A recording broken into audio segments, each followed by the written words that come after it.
Hello everyone, welcome back to SK tutorial. आज के इस वीडियो में मैं बात करने वाला हूँ आईओसीएल रिक्रूटमेंट के बारे में। साथ ही साथ आईओसीएल में जो वैकेंसीज आती है, इसके लिए कैसे आप सभी लोग बेहतर ढंग से प्रिपेयर कर सकते हैं, बेस्ट स्ट्रेटेजी क्या होगी, सिलेबस, एग्ज़ाम पैटर्न, इन सभी चीज़ों के बारे में हम लोग बातें करेंगे आज के इस वीडियो में। इसीलिए आप लोग इस एपिसोड में पूरा लास्ट तक बने रहिएगा। अगर आपने डिप्लोमा या फिर बीएससी, एमएससी या बीई बीटेक किया हुआ है, तो चलिए आज के इस एपिसोड की शुरुआत करते हैं और चीज़ों को बेहतर ढंग से समझने की कोशिश करते हैं। जैसा कि आप सभी लोग जानते हैं, आईओसीएल जो है ये एक महारत्ना पीएसयू है और इसका फुल फॉर्म होता है इंडियन ऑयल कॉरपोरेशन लिमिटेड। और इसमें वैकेंसी जो है 3 डिविजन्स में रिलीज होती है। पहला पाइपलाइन डिविजन्स है, pipeline divisions.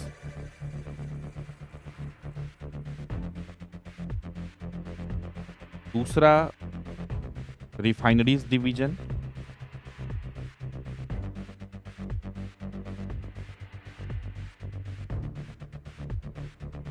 And marketing division.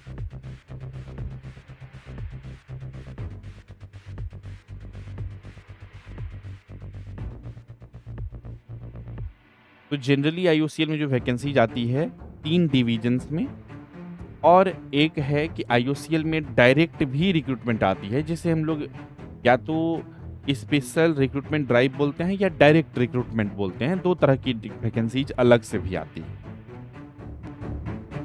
Direct recruitment drive को शॉर्टकट में मैंने लिख दिया है, और दूसरा होता है डायरेक्ट रिक्रूटमेंट, डायरेक्ट सिलेक्शंस होगा। या इसको बाद में हम लोग चर्चा कर लेंगे इसके बारे में, इसको अभी रहने देते हैं। ये 3 जो डिविजन्स है, इसमें जनरली वैकेंसीज हम लोगों को देखने को मिलती है। आमतौर पे जो आईओसीएल में वैकेंसीज आती है वो पाइपलाइन डिविजन्स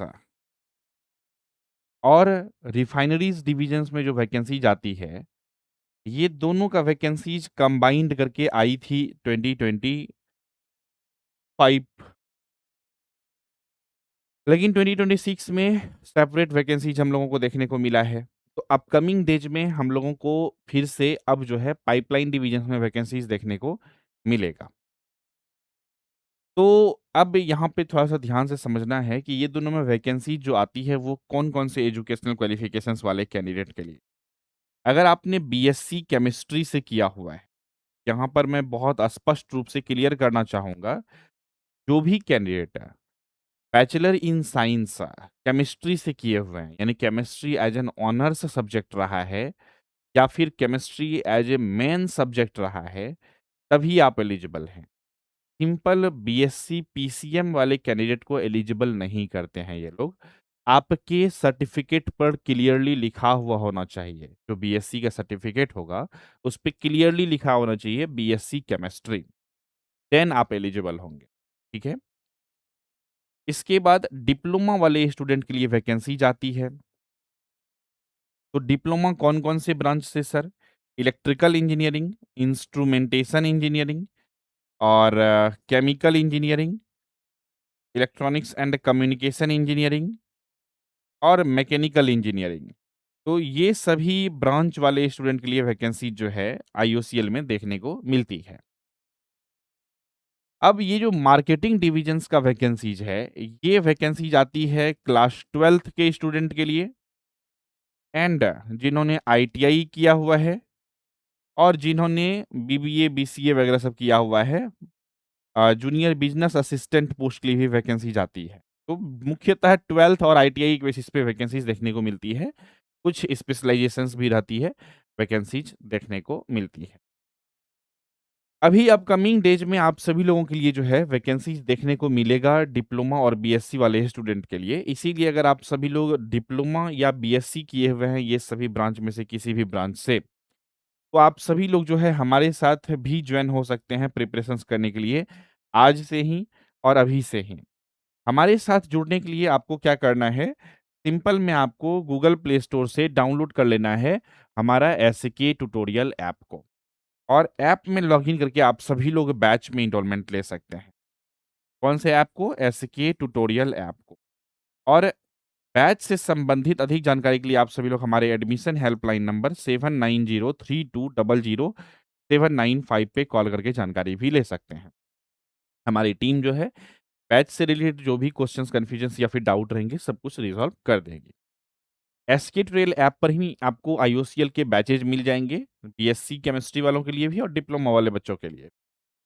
अब चलिए हम लोग एक-एक करके देखते हैं कि बीएससी वालों के लिए किस पोस्ट के लिए वैकेंसी जाती है और डिप्लोमा वाले स्टूडेंट के लिए किस पोस्ट के लिए वैकेंसी जाती है।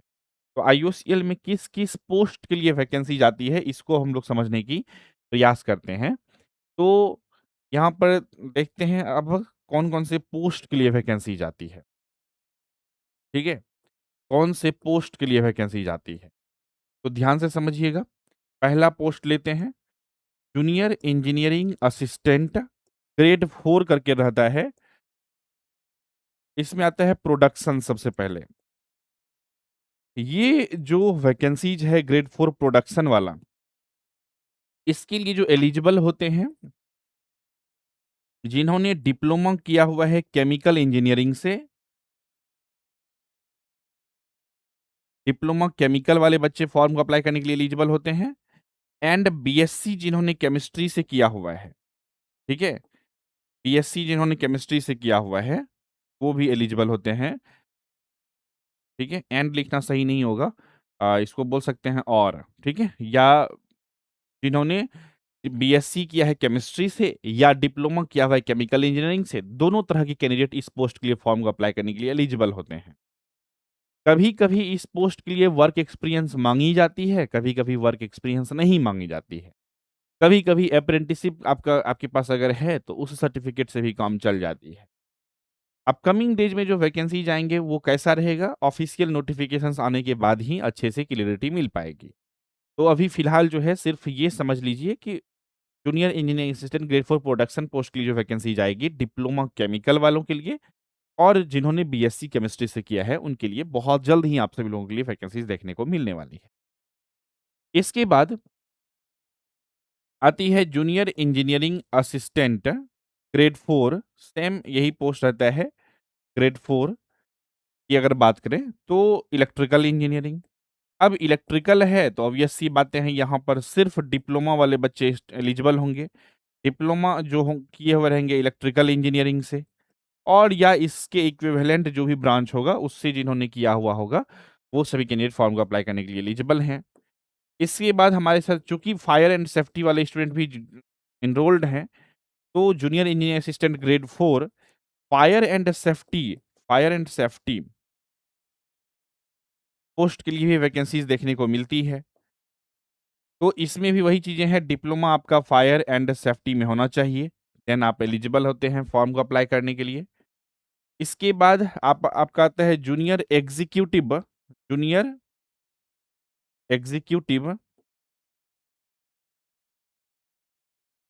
क्वालिटी कंट्रोल ऑफिसर पोस्ट के लिए। ये जो होता है जूनियर एग्जीक्यूटिव वाला, अगेन इस पोस्ट के लिए जो फॉर्म को अप्लाई करने के लिए एलिजिबल होते हैं कैंडिडेट, क्वालिटी कंट्रोल पोस्ट के लिए क्यूसी जूनियर एग्जीक्यूटिव ग्रेड 4 ही इसको भी बोलते हैं हम लोग, और क्वालिटी कंट्रोल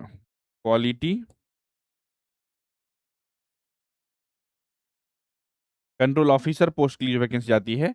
इसके लिए चाहिए बैचलर इन साइंस, मतलब वही केमिस्ट्री से आपका होना चाहिए, ठीक है? तो बीएससी केमिस्ट्री वाले बच्चों के लिए 2 पोस्ट के लिए वो एलिजिबल होते हैं। डिप्लोमा ये प्रोडक्शन वाले पोस्ट के लिए पहला, और दूसरा जो पोस्ट है वो है क्वालिटी कंट्रोल ऑफिसर का जो पोस्ट होता है, ये दोनों पोस्ट के लिए बीएससी वाले कैंडिडेट फॉर्म को अप्लाई करने के लिए एलिजिबल होते हैं। रिमेनिंग और भी पोस्ट हैं, जैसे कि यहाँ पर junior executive assistant grade 4 P and you. अब ये कोई ब्रांच नहीं है, ठीक है? ये बेसिकली एक यूनिट है पीएनडीयू, और इसमें जो एलिजिबल होते हैं diploma in mechanical, diploma in electrical, diploma in electronics, तीनों तरह के ब्रांच वाले कैंडिडेट फॉर्म को अप्लाई करने के लिए यहाँ पर एलिजिबल होते हैं। तो इस तरह से वैकेंसीज देखने को मिलती है अलग-अलग पोस्ट के लिए। अब अगर आपको इसमें से किसी भी पोस्ट के लिए एग्जामिनेशंस के फॉर्म को अप्लाई करना है, या आपको सिलेक्शंस लेना है, या आप चाहते हैं मुझे सर तैयारी करनी है अच्छे से बेहतर ढंग से, तो ऑब्वियस सी बातें हैं, जो है आप हमारे साथ जुड़ सकते हैं। वही एसके ट्यूटोरियल ऐप पर, जो हमने आपको अभी कुछ देर पहले जस्ट बताया है कि सिंपल में आपको गूगल प्ले स्टोर से डाउनलोड कर लेना है हमारा एसके ट्यूटोरियल ऐप को, और ऐप में लॉगिन करके आप सभी लोग जो है बैच में एनरोलमेंट ले सकते हैं। आप junior engineering assistant grade 4 production के लिए फॉर्म को अप्लाई किए करें करने वाले हैं, डिप्लोमा इन केमिकल इंजीनियरिंग हैं, या फिर बीएससी कैंडिडेट हैं, दोनों के लिए बैचेज जो है इस पोस्ट के लिए चल रहे हैं हमारे ऐप पे। Junior engineering assistant grade 4 electrical है आपका, तो भी आप हमारे साथ जुड़ सकते हैं। इंस्ट्रूमेंटेशन ब्रांच वाले भी कैंडिडेट फॉर्म को अप्लाई करने के लिए एलिजिबल होते हैं, तो इंस्ट्रूमेंटेशन है तो भी आप हमारे साथ जुड़ सकते हैं। फायर एंड सेफ्टी वाले स्टूडेंट के लिए स्पेशल भी बैच अवेलेबल है, तो उस बैच में आप एनरोलमेंट ले सकते हैं। क्वालिटी कंट्रोल एश्योरेंस के लिए बीएससी केमिस्ट्री वाले कैंडिडेट जो है बैच में एनरोलमेंट ले सकते हैं, ठीक है? और ये जो है पीएनडीयू जो यूनिट होती है जिसके लिए अलग-अलग diploma in chemical, diploma in mechanical, electrical वाले कैंडिडेट जो फॉर्म को अप्लाई करने के लिए होते हैं, सभी पोस्ट के लिए बैचेज जो है चल रहे हैं हमारे एसके ट्यूटोरियल ऐप पर, और तैयारी करने के लिए आप सभी लोग हमारे साथ जुड़ सकते हैं। कहाँ पर? एसके ट्यूटोरियल ऐप पर। अब बात कर लेते हैं कि इसमें सिलेक्शन प्रोसेस क्या होती है, जब वैकेंसीज आ गई तो क्या सिलेक्शन प्रोसेस रहती है। लेकिन उससे पहले मैं आप सभी को बता दूं, यहाँ पर जो मार्केटिंग डिवीजन में वैकेंसी जाती है, 12th लेवल पे जो वैकेंसी जाती है वो आती है जूनियर अटेंडेंट पोस्ट के लिए, ठीक है? अटेंडेंट पोस्ट के लिए, अटेंडेंट, ठीक है? ऑफिस अटेंडेंट कह सकते हैं। और आईटीआई लेवल पे टेक्निकल असिस्टेंट पोस्ट के लिए वैकेंसीज आती है, टेक्निकल असिस्टेंट पोस्ट के लिए वैकेंसीज आती है, ठीक है? ये याद रखिएगा। मार्केटिंग डिवीजन की अभी वैकेंसीज अभी आना बाकी है, तो ये भी बहुत जल्द ही हम सभी लोगों को देखने को मिलेगा। और एक और वैकेंसी आती है मार्केटिंग डिवीजन में ही, जूनियर बिजनेस असिस्टेंट करके, बिजनेस असिस्टेंट करके एक वैकेंसी आती है, ठीक है? ये भी हम लोगों को देखने को मिल सकती है। तो 3 तरह की 3 पोस्ट के लिए वैकेंसी आती है मार्केटिंग डिवीजन में, और रिमेनिंग जो वैकेंसीज है आपका यहाँ पर पाइपलाइन डिवीजन और रिफाइनरीज डिवीजन में, ये सभी एजुकेशनल क्वालिफिकेशंस वाले कैंडिडेट के लिए आती है। और भी वैकेंसीज आती है वर्क एक्सपीरियंस वाले कैंडिडेट के लिए, और अलग-अलग एजुकेशनल क्वालिफिकेशंस वाले कैंडिडेट के लिए, बट वो एक स्पेशल वैकेंसीज के अंदर हम लोग समझते हैं और कैटेगराइज़ करके रखते हैं। ठीक है? तो यहाँ तक चीज़ें आप सभी को स्पष्ट रूप से क्लैरिटी के साथ समझ में आ गई होगी, ऐसा मैं उम्मीद करता हूँ। तो अब जो है यहाँ पर से आगे बढ़ते हैं, और एग्ज़ामिनेशंस पैटर्न यानी कि सिलेक्शन के स्टेजेज़ को हम लोग अब समझने के प्रयास करते हैं कि कितने स्टेज में फाइनल रूप से सिलेक्शंस होती है। अगर हम लोग फॉर्म को अप्लाई कर दें, तो कितने स्टेप्स में सिलेक्शंस होती है। देखिए साथियों, हम लोग स्पेशली अगर इस रिक्रूटमेंट की बात करें, तो सबसे पहले अगर आप जो फॉर्म अप्लाई करेंगे, तो सबसे पहला स्टेप जो होता है वो होता है सीबीटी, यानी कि कंप्यूटर बेस्ड टेस्ट एग्जामिनेशन। आप कंप्यूटर बेस्ड टेस्ट एग्जामिनेशंस देंगे, और computer based test examinations marks में जितना भी मार्क्स को आप स्कोर करेंगे, उसके कट ऑफ के बेसिस पे आपका नाम को शॉर्टलिस्ट किया जाएगा अगले स्टेप्स के लिए। और अगला स्टेप्स जो होगा वो होता है एसपीपीटी टेस्ट, यानी कि skill physical and proficiency test होता है। और इसको मैं बेसिकली इस तरह से कर सकता हूँ, यहाँ पे एक डॉक्यूमेंट वेरिफिकेशन भी होता है इसी स्टेप में आपका, एसपीपीटी टेस्ट के दौरान ही। जब आप का डॉक्यूमेंट वेरिफिकेशन हो जाता है, तब कुछ दिन के बाद आपका document verification, again original document होगा, लेकिन इसको मेडिकल टेस्ट कहना ज़्यादा सही रहेगा। स्टार्टिंग जो है यहाँ पर आपका मेडिकल टेस्ट होगा। एसपीपीटी टेस्ट में सीधा बात जो क्वालीफाई कर जाता है उसका फाइनल रूप से लगभग लगभग सिलेक्शन हो ही जाता है। मेडिकल टेस्ट होता है, और आपका डॉक्यूमेंट वेरिफिकेशन इसी स्टेप में फाइनल रूप से होता है, और इसके बाद आप ज्वाइन कर लेते हैं, ठीक है? एसपीपीटी टेस्ट में जो भी स्टूडेंट क्वालीफाई कर जाता है उसको जॉइनिंग लेटर बेसिकली मिल जाती है। इसके बाद वो जाके मेडिकल करवा लेते हैं, डीवी का फाइनली हो जाता है, ठीक है? तो एसपीपीटी के बाद ही आपको जॉइनिंग लेटर मिल जाता है, ये बात आप समझ, ठीक है? अब यहाँ पर मेरिट बनता है सीबीटी के स्कोर के बेसिस पे, ये बात याद रखिएगा। मेरिट जो बनता है, वो बनता है सीबीटी के इस मार्क्स के बेसिस पर।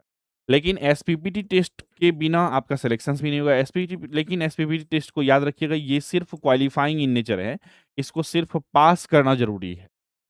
तो मेन जो सिलेक्शंस का स्टेप्स होता है, वो कंप्यूटर बेस्ड टेस्टिंग के मार्क्स के बेसिस पे ही आपका सिलेक्शंस हो जाती है। तो सबसे अच्छी बात ये है कि इक्के गो एग्ज़ाम है, एग्ज़ाम दीजिए, आपका सिलेक्शंस हो जाएगा। तो ये एक अच्छी चीज़ें हैं इस एग्ज़ामिनेशंस के लिए अगर देखा जाए तो। अब यहाँ पर हम लोग देखते हैं कि ये जो कंप्यूटर बेस्ड टेस्टिंग होता है, इसका क्या पैटर्न रहता है, क्या-क्या चीज़ें पढ़ना होता है। तो देखिए साथियों, यहाँ पर जो होता है ना, इसका एग्ज़ाम पैटर्न जो होता है 2 पार्ट में बँटा हुआ होता है, ठीक है? पार्ट ए और पार्ट बी। पार्ट ए और पार्ट बी, ठीक है? ये एग्ज़ाम पैटर्न जनरली जो होती है, ये 100 मार्क्स का एग्ज़ामिनेशंस होती है जनरली, ठीक है? ये कभी-कभी न्यू मॉडिफाइड रूल भी हो जाते हैं, अलग-अलग डिविजन्स में अगर वैकेंसी जाते हैं, तो कुछ पैटर्न में चेंजेस भी देखने को मिलता है, बट जनरली 100 मार्क्स के एग्जामिनेशंस होते हैं और इसमें से 50 मार्क्स के क्वेश्चन जो है आपका रहता है पार्ट ए में और 50 मार्क्स का क्वेश्चन जो रहता है पार्ट बी में। अब पार्ट ए जो है, ये रहता है आपका टेक्निकल सेक्शन। टेक्निकल सेक्शन या प्रोफेशनल नॉलेज कह सकते हैं, प्रोफेशनल नॉलेज वाला सेगमेंट रहता है।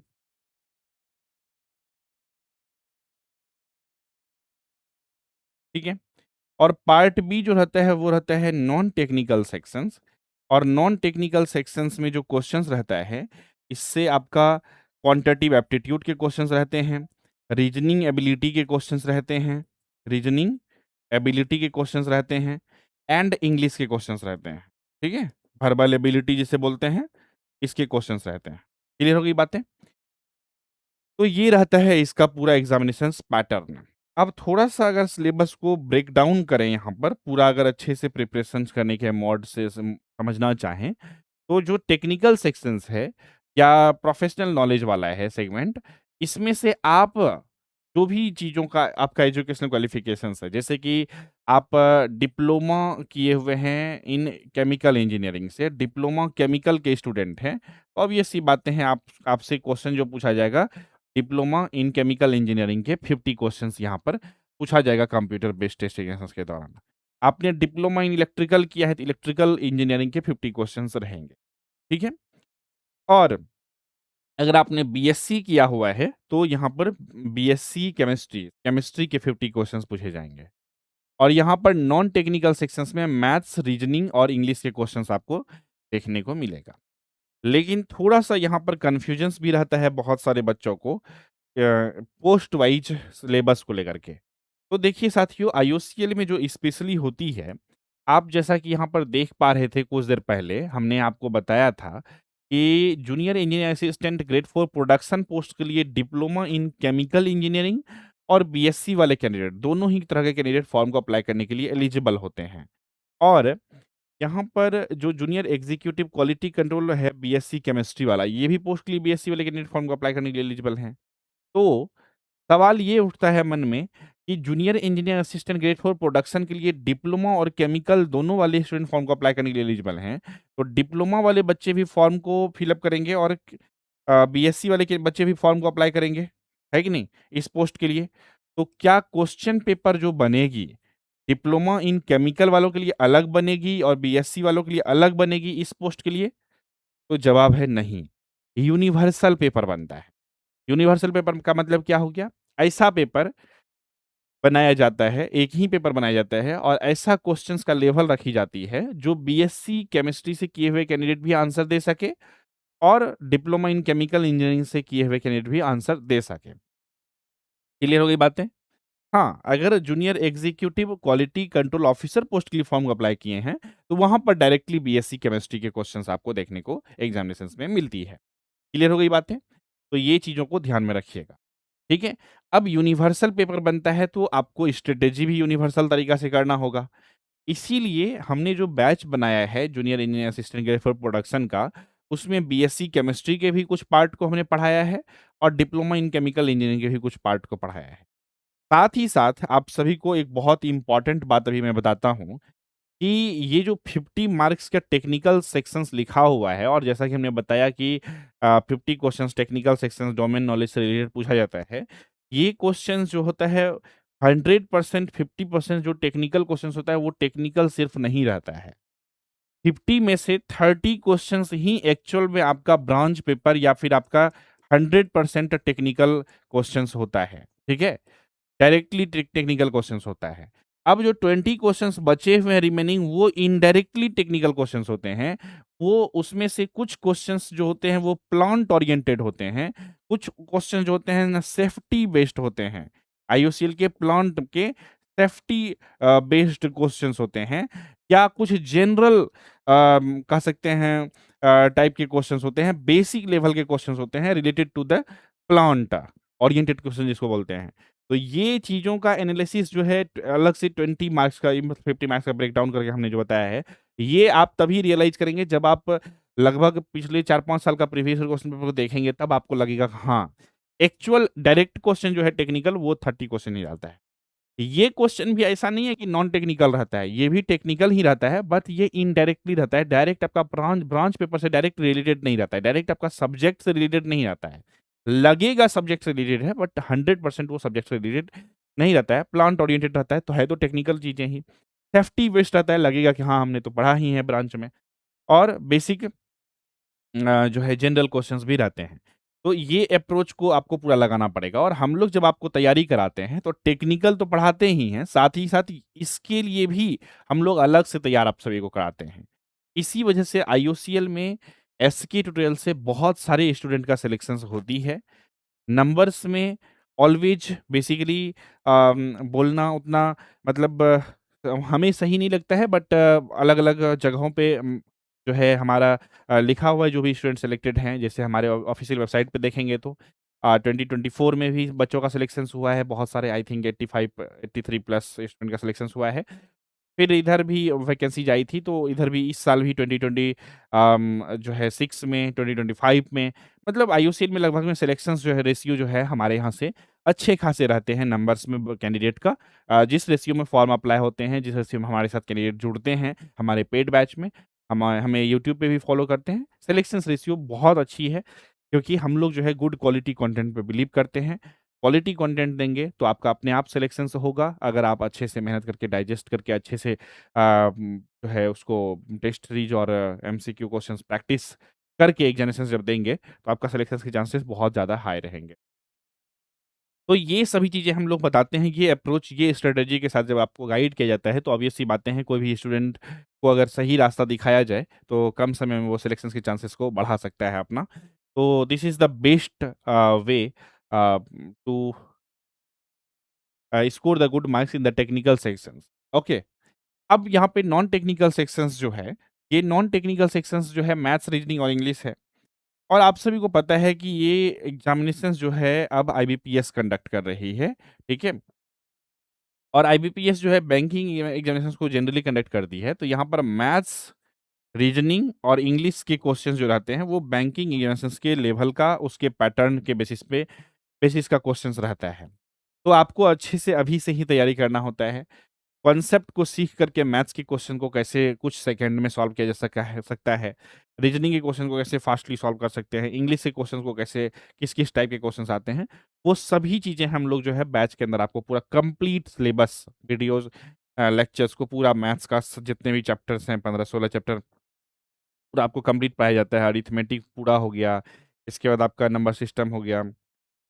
इसके बाद आपका जो बेसिक चीज़ें हैं और सभी चैप्टर्स का कैलकुलेशंस हो गया, अप्रॉक्सिमेशन, सिम्प्लिफिकेशंस, वो सब चीज़ें जो है आपको इस बैच के अंदर पढ़ाई जाती है। रीजनिंग का जो सेक्शंस है, ये भी आपका पूरा ब्लड रिलेशन हो गया, सिलॉक्स हो गया, सीटिंग अरेंजमेंट हो गया, पजल, फ्लोर बेस्ड और डिफरेंट डिफरेंट टाइप का सीटिंग अरेंजमेंट वाला जो होता है पजल, वो सभी पजल्स जो होते हैं यहाँ पे आपको एग्जामिनेशंस में आता है। तो इसके स्पॉटिंग पे इसके बाद आता है आपका अल्फ़ा न्यूमेरिक सीरीज़ वगैरह क्वेश्चन रहता है, तो वो सब चीज़ें जो है भी रीजनिंग में आती है क्वेश्चंस, तो सब कुछ पढ़ाते हैं, ठीक है? इंग्लिश में आपका आरसी आता है, रीडिंग कॉम्प्रिहेंशन्स आता है, इसके बाद स्पॉटिंग एरर आता है, एंटोनियम, सिनोनियम्स आता है, इसके बाद फिल इन द ब्लैंक आता है, पैराजंबल के क्वेश्चंस रहते हैं, बेसिक ग्रामर का ये एरर डिटेक्शंस टाइप का क्वेश्चंस रहता है, फिलर्स रहते हैं, ये सभी टाइप के क्वेश्चंस रहते हैं। बहुत ज़्यादा कॉम्प्लिकेटेड नहीं रहती है।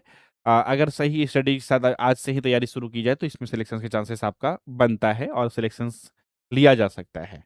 तो आई होप आप इन सभी चीज़ों को समझ गए होंगे, किसी भी प्रकार का डाउट, क्वेश्चन, कन्फ्यूजन्स नहीं रहा होगा। तो अगर आपको ये पूरा एपिसोड जो है पसंद आया तो इस वीडियो को लाइक कर सकते हैं, शेयर कर सकते हैं। चैनल पे नए हैं, चैनल को सब्सक्राइब ज़रूर कर लीजिएगा फॉर मोर बॉडीज़ वीडियोज़ की नोटिफ़िकेशंस को पाने के लिए। साथ ही साथ मैं इस वीडियोज़ को एंड करते-करते आप सभी को एक बार फिर से रिपीट करके बोलना चाहूँगा कि अगर आप सभी लोग आईओसीएल एग्ज़ामिनेशंस का प्रिपरेशंस को ढंग से, अच्छे से करना चाहते हैं, तो डेफ़िनिटली जो है आप सभी लोग हमारे साथ इस एसके ट्यूटोरियल ऐप पर जॉइन होकर के आईओसीएल वाले बैच में एनरोलमेंट लेकर के बेहतर ढंग से प्रिपरेशंस की शुरुआत को कर सकते हैं आज से ही। अगर आप पहले से तैयार रहेंगे पूरा प्रिपरेशंस करके, जब वैकेंसीज़ आएगी तब आप अच्छे से और रैपिड फायर राउंड कर सकते हैं या रिवीजन मोड में आकर के अच्छे से जब तैयारी करेंगे तो आपके सिलेक्शंस के चांसेस ज़्यादा रहेंगे। इसीलिए आज से ही आप सभी लोग तैयारी की शुरुआत जो है हमारे साथ जुड़ करके कर सकते हैं। गूगल प्ले स्टोर से इस ऐप को डाउनलोड कर लीजिएगा और ऐप से बैच से संबंधित कोई जानकारी चाहिए तो आप इस नंबर पे कॉल कर सकते हैं या हमारे इसी नंबर पे व्हाट्सएप भी कर सकते हैं, हमारी टीम जो है रिप्लाई दे देगी। उम्मीद करते हैं सारा इन्फॉर्मेशन आप सभी को समझ में आ गई होगी। किसी भी प्रकार का डाउट, क्वेश्चन, कन्फ्यूजन नहीं रहा होगा। तो इसी विचार के साथ रखते हैं आज के इस एपिसोड में बस इतना ही। मिलेंगे आप सभी से बहुत जल्द ही अगले एपिसोड में। तब तक के लिए नमस्कार, जय हिंद, वंदे मातरम।